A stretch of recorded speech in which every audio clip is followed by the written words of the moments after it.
Το επόμενο θέμα παρουσιάζει την εκδήλωση που διοργάνωσε ο Σύλλογος Κυπρίων Γυναικών Αγγλίας για να τιμήσουν την ημέρα της γυναίκας στο Κυπριακό Κοινοτικό Κέντρο στο Wood Green. Την εκδήλωση τίμησαν με την παρουσία τους η πρόεδρος του συλλόγου Ευούλα Νικολάου, η πρόεδρος της ΕΚΑ, κυρία Ελένη Παλαζίδου, πρόεδροι οργανώσεων, πολλοί φίλοι του συλλόγου και γυναίκες που γιόρτασαν την μέρα τους. Ο αγαπητός φίλος του σταθμού μας, Βασίλης Παναγή, πήρε 2 συνεντεύξεις. Πρώτα από την κυρία Ευούλα Νικολάου, πρόεδρο του Συνδέσμου Γυναικών Αγγλίας, και στη συνέχεια από την κυρία Ελένη Παλαζίδου, πρόεδρο της ΕΚΑ, πριν την έναρξη της εκδήλωσης. Ας παρακολουθήσουμε τι μας είπαν στη συνέντευξή τους οι πρόεδροι σχετικά με τη γιορτή της γυναίκας και το πόσο σημαντική είναι αυτή η μέρα για την ανθρωπότητα. Καλησπέρα σας, καλοί φίλοι τηλεθεατές. Βρισκόμαστε λοιπόν στο Κοινοτικό Κέντρο, το Κυπριακό Κοινοτικό Κέντρο, όπου ο Σύνδεσμος Κυπρίων Γυναικών Αγγλίας οργανώνει εκδήλωση για την Παγκόσμια Μέρα της Γυναίκας. Έχουμε την ευκαιρία να μιλήσουμε με την πρόεδρο του συνδέσμου, την κυρία Ευούλα Νικολάου, καθώς επίσης και με την κύρια ομιλήτρια, την κυρία Ελένη Παλαζίδου. Θα αποταθώ στην Ευούλα και πάλι. Ευούλα, καλησπέρα. Καλησπέρα, Βασίλη. Είμαι ευτυχής καταρχήν που βρίσκομαι μεταξύ πολλών γυναικών. Πάλι, ακόμα μια φορά, την εβδομάδα. Ακόμα μια φορά. Λοιπόν, είναι ετήσια αυτή η εκδήλωση που οργανώνεται. Ναι.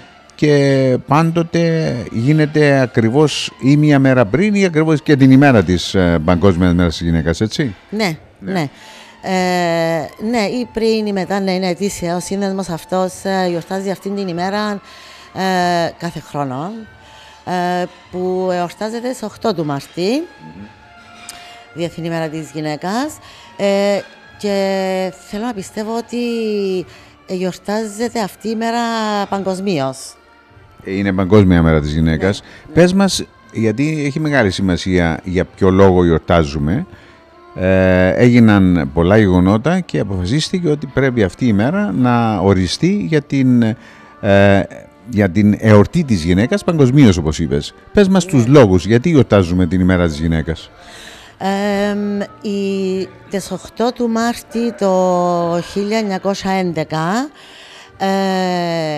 γίνηκε αυτή η μέρα, να αρχιστώ μια λέξη αγγλική, established and mocked to be celebrated για τους αγώνες που έδωσαν οι γυναίκες από πριν, για να πάρουν το ψήφο, για να έχουν μια θέση στην κοινωνία και στην οικογένεια, μια πιο ψηλή θέση, που τότε, να πούμε, ο άντρας, η γυναίκα ήταν κατώτερη. Γίνηκαν πάρα πολλές μάχες και ήταν τις 8 του Μάρτη που βγήκε το legislation, αν θέλεις, ότι αυτή η μέρα θα γίνει mocked, να εορτάζεται η μέρα της γυναίκας, φυσικά και που πήραν και ο ψήφων οι γυναίκες. Όπως ξέρετε, τα 1920 suffragettes που παλέψαν πάρα πολλά, που μερικές είχαν σκοτωθεί για να πάρουν αυτόν το ψήφο, καθορίστηκε και γίνηκε mocked τούτη η μέρα, 8 του Μάρτη. Τότε πήγαινε η στάμπα κάτω που λέμε. Και είπαν τους, yes, θα έχετε το ψήφο, θα έχετε και εσείς μια θέση στην κοινωνία, λίγο πιο ψηλή από τη θέση που είχε μια γυναίκα τότε, που ήταν μόνο να πούμε σπίτι, να μεγαλώσει τα παιδιά. Μιλάμε τώρα για ίσα δικαιώματα με τον άντρα. Ναι, σίγουρα. Εσείς σαν γυναίκες, σαν οργάνωση Κυπρίων Γυναικών Αγγλίας, πιστεύετε ότι έχετε δικαιωθεί, δηλαδή αισθάνεστε ότι είστε λίγο πιο ψηλά από εκεί που βρισκόντουσαν οι γυναίκες στο παρελθόν και αισθάνεστε ότι έχετε τα δικαιώματά σας, παίρνετε τα δικαιώματά σας? Ναι, πιστεύω ναι. Με την αξία τους οι γυναίκες, δηλαδή ναι, και μέσα στην οικογένεια και στην εργασία, στο γραφείο, στο εργοστάσιο, οπουδήποτε, νομίζω έχουν αποδείξει οι γυναίκες ότι ναι, μπορούν να κάνουν την ίδια δουλειά, εργασία που κάνει ένας άντρας. Βοηθά και όμως το γεγονός ότι το δεχτήκαν οι άντρες αυτό, ναι, και νομίζω βλέπω μεγάλη βοήθεια από τις γυναίκες. Ναι. Και στην πολιτική βλέπουμε τώρα και στη Γερμανία και στο παρελθόν και εδώ στην Αγγλία, η Θάτσερ, η Μέρκελ και όλες οι γυναίκες είναι στην πολιτική και μάλιστα πιο δυνατές, σκληρές, πιο σκληρές από τους άντρες. Ναι, ναι, ναι. Αυτόν, τώρα που το ανάφερες, εκεί που εργάζομουν εγώ πριν, είχε έναν παιδί που λέει, όχι λέει, είχα και άντρα διευθυντή πριν λίγα χρόνια, αλλά τώρα που έχω γυναίκα λέει είναι πολλά πιο δύσκολο. Έτσι. Ναι. Τα βρήκε δύσκολα. Αλλά έχουμε και το γυναικείο, το μαλακό, το... Κοίταξε, οι ευαισθησίες της γυναίκας είναι πιο δυνατές από του άντρα, είναι από το πραγματικότητα. Θέλω να σε ρωτήσω κάτι άλλο τώρα, όσον αφορά την περίπτωση της παροικίας μας. Οι γυναίκες και μέσα από το σύνδεσμο και γενικότερα νιώθουν δικαιωμένες, δηλαδή αισθάνονται ότι τα δικαιώματά τους δεν τους τα καταπατούν, ας πούμε. Οι παραπάνω. Ναι. Οι παραπάνω. Υπάρχουν περιπτώσεις που έχει γυναίκες που νιώθουν ότι δεν έχουν τα δικαιώματα που πρέπει να έχουν τώρα τη σήμερον ημέρα. Αλλά οι περισσότερες, δηλαδή τα 99% ναι, νιώθουν ότι ναι. Πιστεύεις ότι ακόμα υπάρχουν προβλήματα τα οποία πρέπει οι γυναικείες οργανώσεις και η γυναίκα να επιχειρήσει να τα κερδίσει, δηλαδή να τα λύσει για να μπορέσει να αποκτήσει και άλλα δικαιώματα? Εγώ όχι. Νομίζω να παλέψουμε, όχι, τα δικαιώματα πήραμε τα και εάν υπάρχουν άλλα δικαιώματα που νομίζουμε ότι τα παίρνουμε πιο εύκολα. Ναι.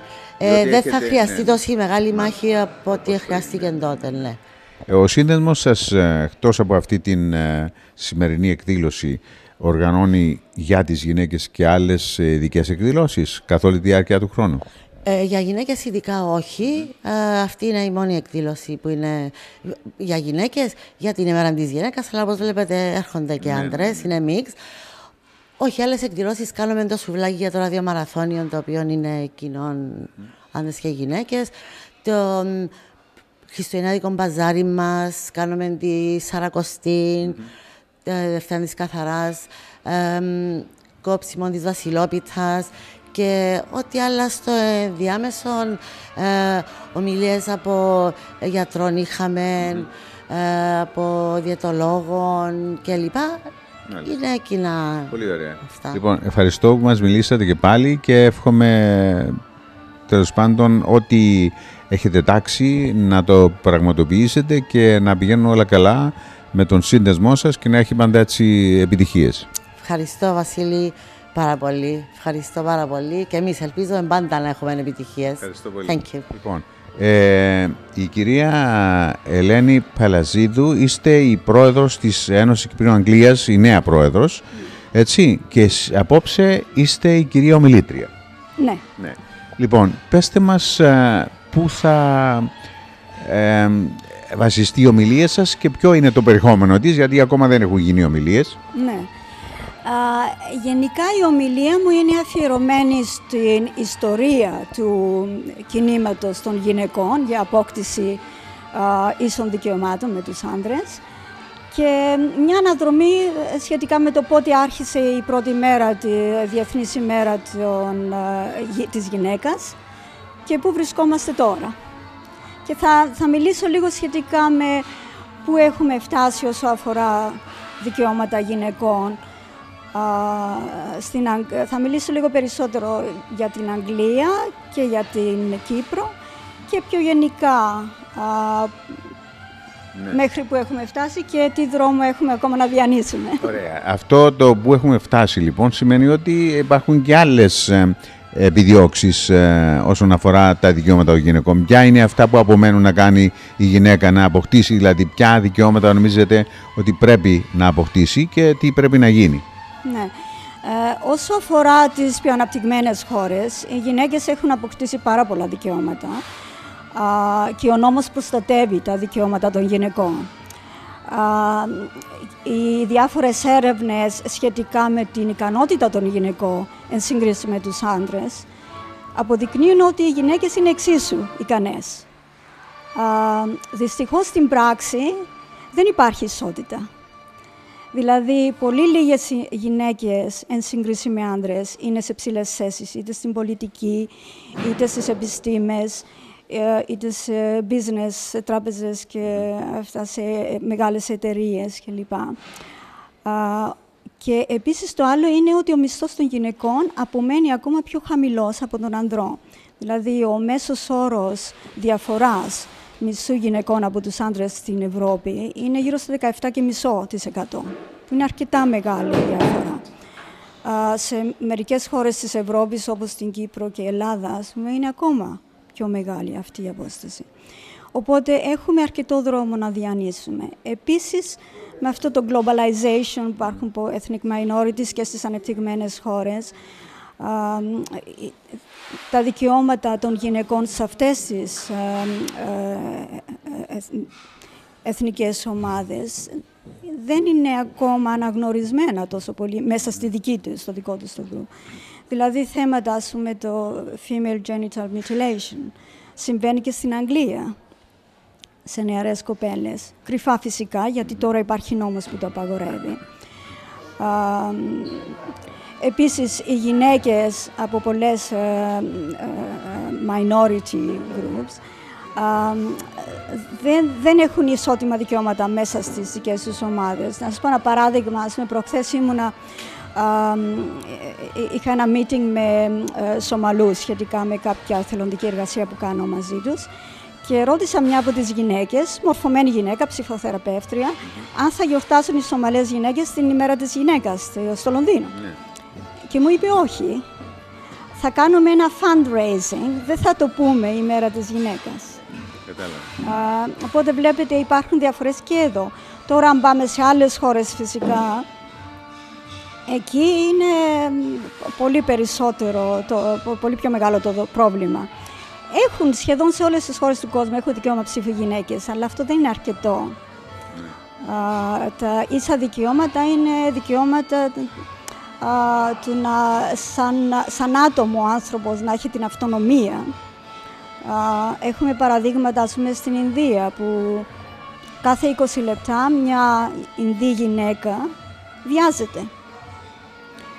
Ήταν αυτό, αν θυμάστε, πριν 2 χρόνια ήταν ένα επεισόδιο με μια κοπέλα γιατρό, η οποία βιάστηκε ομαδικά από κάποιους και χρειάστηκε αρκετό χρονικό διάστημα να πάνε δικαστήριο αυτοί οι άνθρωποι και ακόμα δεν είναι ξεκάθαρο τι θα γίνει.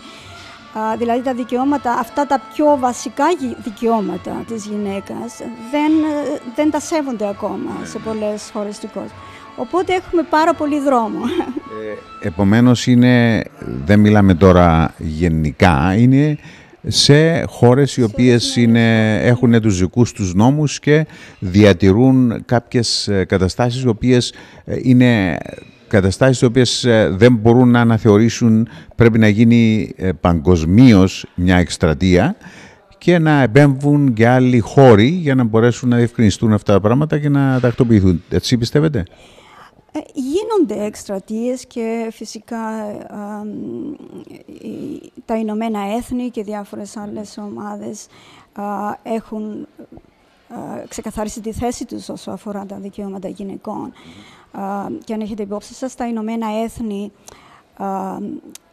έκαναν επίσημα την ημέρα της γυναίκας το 1977 σε όλο τον κόσμο. Την ανακήρυξαν επίσημα σαν ημέρα της γυναίκας σε 8 Μαρτίου διεθνώς και θεωρείται ότι πρέπει να γιορτάζεται σε όλες τις χώρες του κόσμου. Φυσικά η κάθε χώρα έχει και τη δική της ιστορία και τα δικά της προβλήματα και αυτά δεν είναι προβλήματα που λύνονται σε μια μέρα. Χρειάζεται καιρός και χρειάζεται και εμόρφωση και διαπαιδαγώγηση στον τοπικό πληθυσμό για να αλλάξουν ορισμένοι τρόποι σκέψεως. Αλλά αν περιοριστούμε και στις αναπτυγμένες χώρες, όπως σας είπα, υπάρχουν ακόμα διαφορές. Είναι όμως σε minorities που προέρχονται από τις χώρες αυτές που ίσως να είναι παραδοσιακά έτσι. Ναι, εννοούσα επίσης τις διαφορές που είχα αναφέρει προηγουμένως, δηλαδή όσο αφορά γυναίκες να έχουν τις ίδιες ευκαιρίες να είναι σε ψηλές θέσεις, είτε στην πολιτική, είτε στην επιστήμη, είτε σε όλους τους τομείς. Και επίσης η διαφορά μισθού μεταξύ γυναικών και ανδρών, η οποία ακόμα μένει, όπως σας είπα, είναι 17,5% στην Ευρώπη, που είναι αρκετά μεγάλη διαφορά. Γίνονται δηλαδή προσπάθειες και... Γίνονται προσπάθειες και στην ομιλία μου θα ακούσετε μετά, προσπαθώ να καταλάβω και να αναλύσω γιατί υπάρχει αυτή η διαφορά, διότι κανονικά ο νόμος υποστηρίζει τις γυναίκες, δεν απαγορεύει στις γυναίκες να πάρουν ορισμένες θέσεις. Είναι οι στάσεις της κοινωνίας. Η νοοτροπία, πιστεύετε? Είναι η νοοτροπία, είναι ο τρόπος σκέψης, ο οποίος δεν αλλάζει με το ζόρι, χρειάζεται καιρό. Ναι. Και υπάρχουν χώρες σαν η Νορβηγία, η οποία επέβαλε ότι το 40% των γυναικών σε ψηλές θέσεις που δουλεύουν σε κρατικές εταιρείες ή σε εταιρείες οι οποίες έχουν σχέση με, κάπως ελέγχονται από το κράτος, το 40% πρέπει να είναι γυναίκες. Και το πετύχανε αυτό μέσα στα 10 χρόνια. Δηλαδή άρχισε αυτό πριν 10 χρόνια και τώρα έχουν φτάσει στο επίπεδο να έχουν 40%. Το ίδιο έχει γίνει και στην Ισπανία. Παρόλα αυτά όμως, ναι μεν οι γυναίκες είναι το 40% της workforce, αλλά μόνο το 5% είναι σε ψηλές θέσεις. Δηλαδή παρόλα αυτό υπάρχει διαφορά. Δηλαδή έχουμε ακόμα... χρειάζεται δουλειά, αγώνας. Ναι. Λοιπόν, σας ευχαριστούμε για όλα αυτά που μας είπατε, για την πολύ έτσι, περιστατημένη διευκρίνηση και αναμένουμε να ακούσουμε και την ομιλία σας. Ευχαριστώ πολύ. Η εκδήλωση ξεκίνησε με ομιλίες. Πρώτη στο βήμα ανέβηκε η πρόεδρος των Κυπρίων Γυναικών Αγγλίας, κυρία Ευούλα Νικολάου, η οποία έκανε μια αναφορά για τους αγώνες των γυναικών να αποκτήσουν τα δικαιώματά τους και την ελευθερία της γνώμης τους. Αμέσως μετά την κυρία Νικολάου, στο βήμα ανέβηκε η πρόεδρος της ΕΚΑ, η οποία ήταν η πρώτη ομιλήτρια της εκδήλωσης. Η κυρία Παλαζίδου μίλησε για την ημέρα της γυναίκας, έκανε μια ιστορική αναδρομή στους πρώτους αγώνες των γυναικών και έφτασε μέχρι τις μέρες μας. Στο βίντεο που ακολουθεί θα παρακολουθήσουμε τη σύντομη ομιλία της κυρίας Ευούλας Νικολάου και στη συνέχεια απόσπασμα από την ομιλία της κυρίας Ελένης Παλαζίδου. Ladies and gentlemen, guests, members and friends. The Cypriot Women's League is delighted to welcome you all to this special event to celebrate International Women's Day. We especially particularly welcome this evening the chair of EGA and our guest speaker, Dr. Eleni Palazidou, member of the Central Committee of Agel Neophytos Nikolaou, the chair of the Cypriot Community Centre and our honorary chair, Suzy Konstantinidis, MBE, the organizing secretary of Agel in Britain, Charalambos Bidris, representatives of the Cypriot media and press, chairs and members of our Cypriot organizations. As previously mentioned, we are here this evening to celebrate International Women's Day, which was first proposed at the International Women's Conference in Copenhagen in 1910 by Clara Techkin. This acknowledged and followed the demonstrations of thousands of American women in both New York and Chicago against appalling working conditions in 1908 and 1910. The history and growth of the women's movement goes back to the 19th century when the upper class and employers taking particular advantage of women and children and used all methods to exploit them until legislation in the 19th and 20th centuries improved their working conditions. The 8th of March, the date which was finally decided upon in 1911 to celebrate International Women's Day, has symbolized the struggles of women for equal rights to vote within the family, the community, in society, in work and life generally. Apart from women's issues, in its long history, Cypriot Women's League has initiated and campaigned for equal rights, community schools, education, health, family and community cohesion and development, and organized events accordingly to the above, so the above may be achieved. Cypriot Women's League is a founder organization of the Cyprus Community Centre and the Federation of Cypriots in the UK.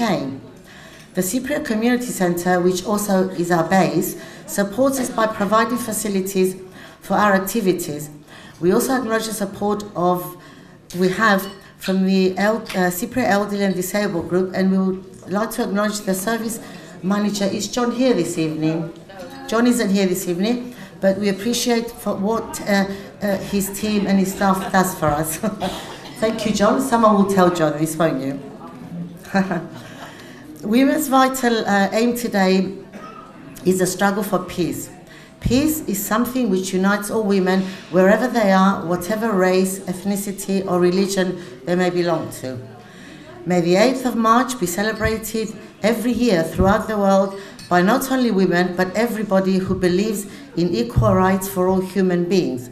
May the 8th of March be the date which unites all of us, men and women, to stand together and fight for a better future for all, for our children and their children. Long live International Women's Day and long live a free united Cyprus. Thank you. Thank you.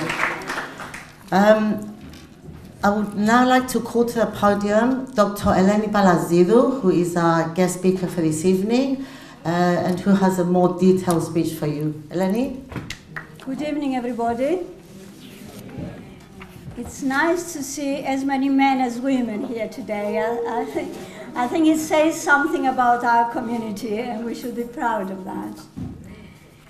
We're here today to celebrate Women's Day, and we take it for granted that we can actually do that. There are many parts of the world where women cannot celebrate International Women's Day.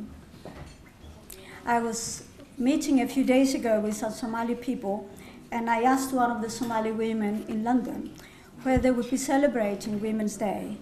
And she said, no, they will have a fundraising event, but they will not call it a Women's Day. Unfortunately, Women's Day for many people has lost its meaning. It has become a day for men to show their love and affection for the women in their lives, a mixture of Valentine's Day and Mother's Day. But this is not what Women's Day is about. Women's Day is about celebrating women's achievement in getting basic human rights, such as the right to vote, the right to hold public office, to own and to manage property, and many others, and to be encouraged to fight for equal rights, because we still do not have equal rights. It is essential that we see this as a day when we can take stock as a society, men and women, and we the women in particular, to reflect on what has been achieved and what more needs to be done. If you can indulge me, I'll just give a brief historical overview of women's position in society over the years. And there have been great variations between different periods of time and between different cultures. But almost universally, women were treated as the lesser gender and being subordinate to men. In the ancient Greek world, there was a variety of attitudes between different Greek cities and between different philosophies as to what the role of the women was. And it's interesting that in the democratic society of Athens, the most advanced, at least with modern thinking, of society, women had a subordinate position to men, while in the more restrictive oligarchic system of Sparta, women enjoyed a lot of freedom, status, and economic power. This situation irritated enormously Aristotle. And for those of you who happen to have read his writings on politics, you will remember that he laments that the law that covered men's behavior did not cover women's behavior in Sparta. Women could do anything they liked as far as he was concerned, and there was no law to restrict them. When Lycurgus, the man who introduced the legal system of Sparta, tried to legislate for women too, the Spartan women wouldn't have it. They essentially told him to get lost, and he gave up. So you see, our ancestors were quite powerful women, at least in Sparta. Spartan girls were educated and participated in physical training like the boys, and they even took part in competitions. But not all philosophers thought like Aristotle as far as women were concerned. Let's take the Stoic philosophers.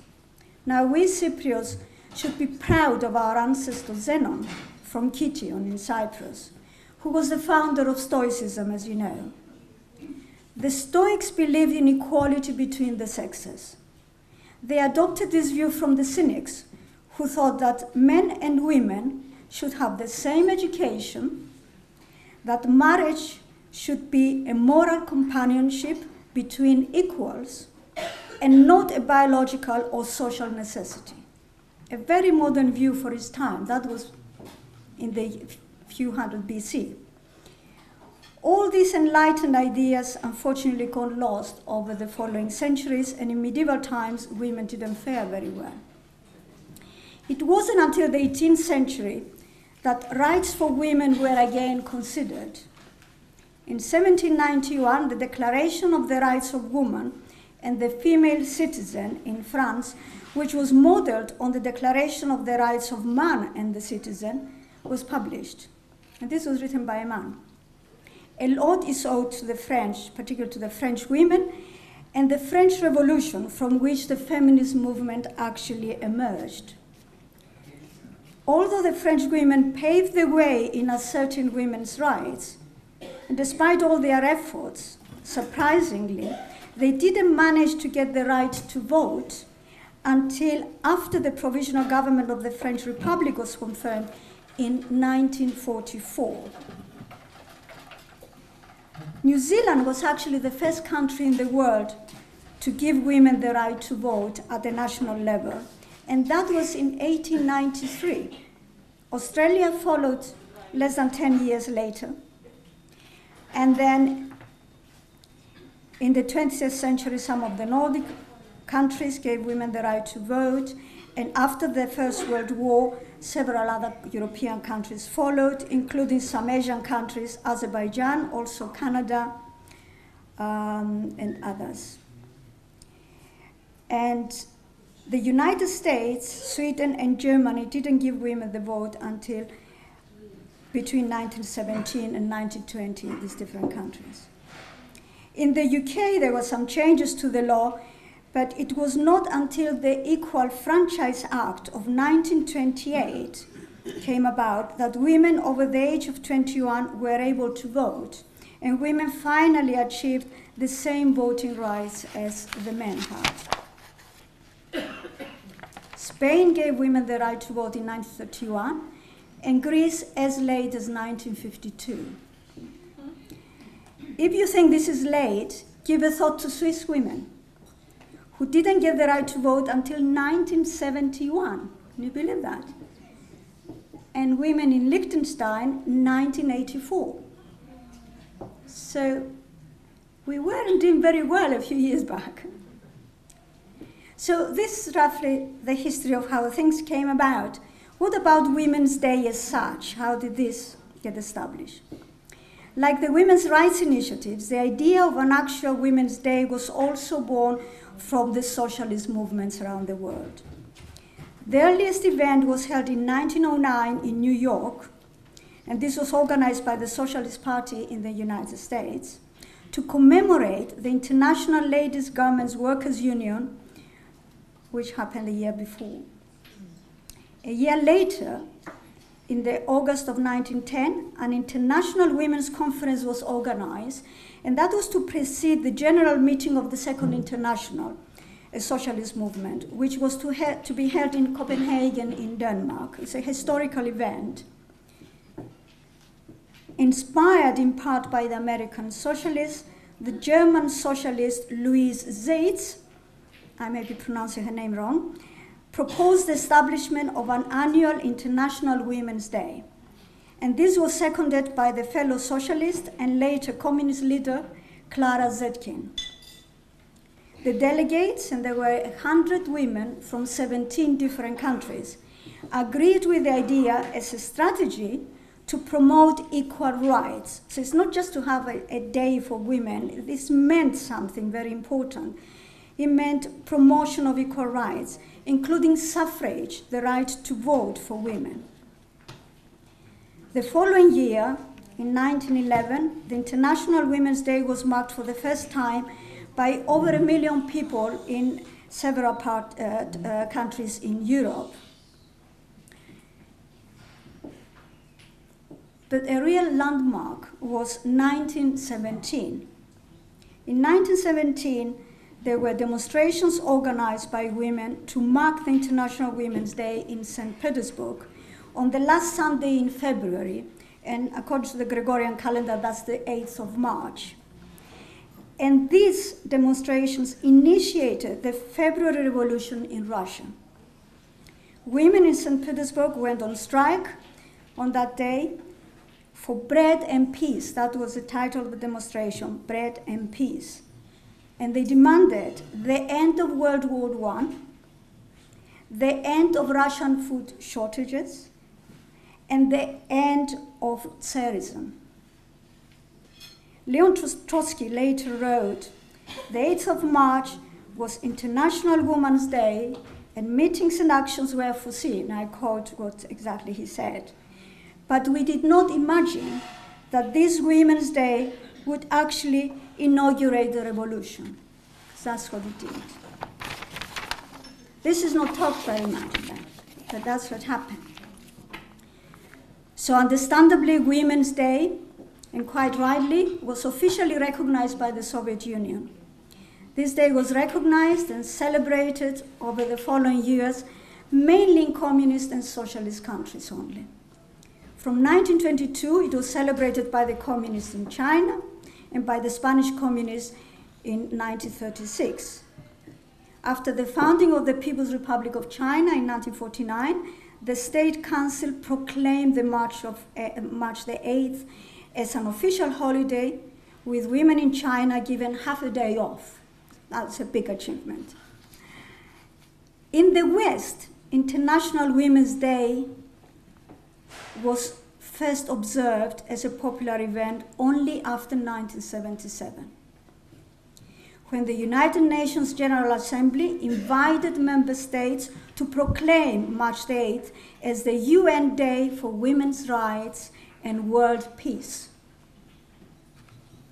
And what do you mean by women's rights? Why do we go on about it? I can't enumerate all women's rights, but I could mention a few very important ones.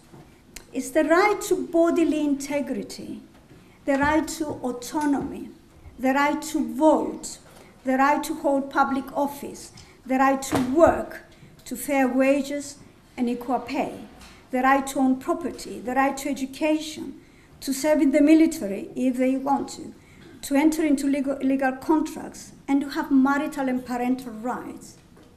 Μετά τις ομιλίες ακολούθησε διασκέδαση και γλέντι με τους παρευρισκόμενους να συμμετέχουν στην όμορφη βραδιά. Ας δούμε ένα απόσπασμα από την διασκέδαση για την οποία φρόντισε η ορχήστρα Νοστέλζια. Να χαρείς τα μάτια σου, δεν αντέχω να πεθαίνω μπροστά στις καλοπάτια σου. Να χαρείς τα μάτια σου, δεν αντέχω να πεθαίνω μπροστά στις καλοπάτια σου.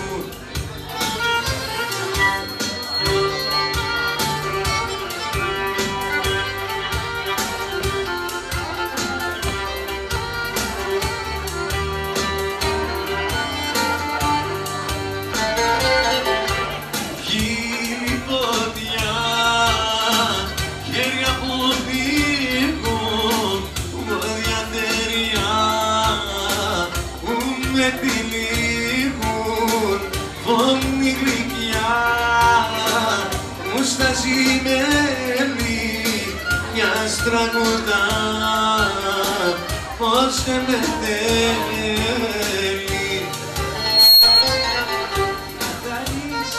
Να χαρείς τα μάτια σου, δεν αντέχω να πεθαίνω μπροστά στις καλοπάτια σου. Να χαρείς τα μάτια σου, δεν αντέχω να πεθαίνω μπροστά στις καλοπάτια σου.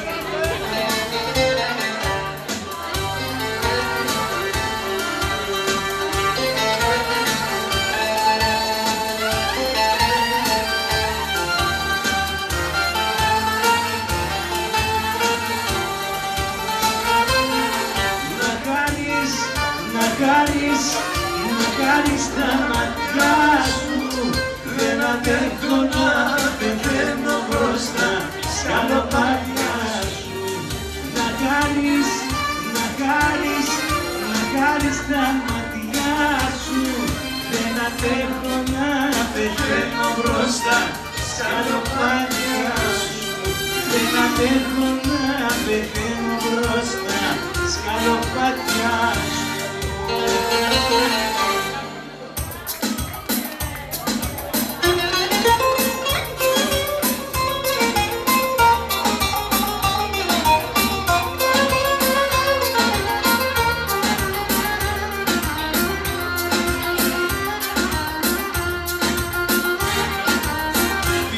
Σε πήρα σοβαρά, δεξιά κοιτάς και αριστερά. Μάγκες να ρίχνεις και σε εμάς, παρελθάκι καλή μας. Τέτοιο κορμί που το πας, που το σκορπάς, που το σκορπάς. Κάστα σου μη παρακαλάς, τις τέτοιες σου Νικολάς.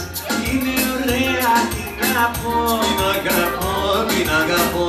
όλοι τις λένε σ' αγαπώ. Μην της το πεις ποτέ, για δες κορμί, τελείω, ίδιο γραμμή. Μάτια μαγικά, για περαστικά. Την αγαπώ, θα της το πω, θα της το πω. Για σπληγωθώ, είσαι ένα βήμα. Μήπως είσαι κύμα, Δε μου πως μ' αρέσεις, μήπως με πονέσεις. μπες σου το μάσου, Αμάνωμά σου, κόβω αντιθέσεις, τόσες αντιθέσεις.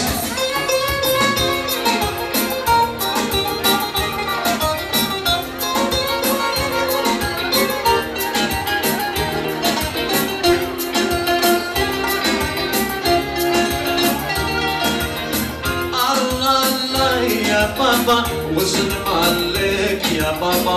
Allah, ya Baba, wasn't Malik, ya Baba. Siri Mansuri, ya Baba. Ouija Consori, ya Baba. κάστα σου μη παρακαλάς, επίδες και δες Νικολάς. Είναι ωραία, τι να πω, Wasn't Malik, ya Baba.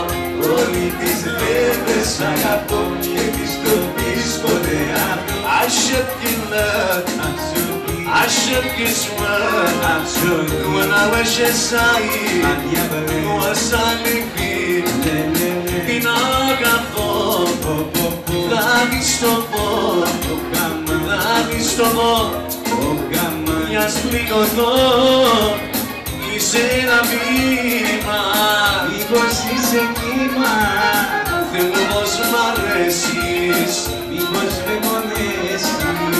μπες μου το όνομά σου, Τα παράνομά σου, κόβω αντιθέσεις, τόσες αντιθέσεις. Αλλάζω και λέω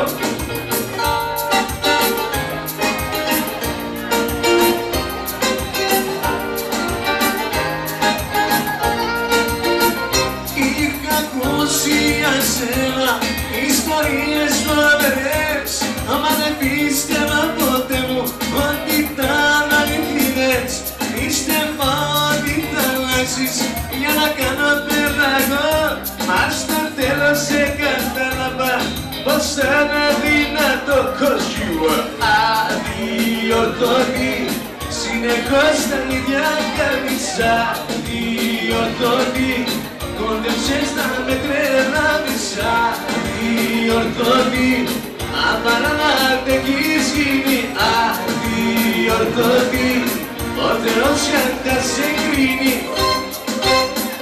Πίστεψα πως θα σε φέρω στα νερά μου τελικά, μα κι εγώ στο τέλος σήκω σαν τα χέρια μου ψηλά. Πίστεψα ότι θα αλλάξω για να κάνω πέραγο, μα στο τέλος σε κατάλαβα πως θα είναι δυνατό. Γιατί ήσουν αδιορθώτη, συνεχώς τα ίδια κάνεις. Αδιορθώτη, κόντεψες να με πελάσεις. μάθησα διορθώτη αλλά να τεκείσινη αδιορθώτη ο Θεός θα σε κρίνει.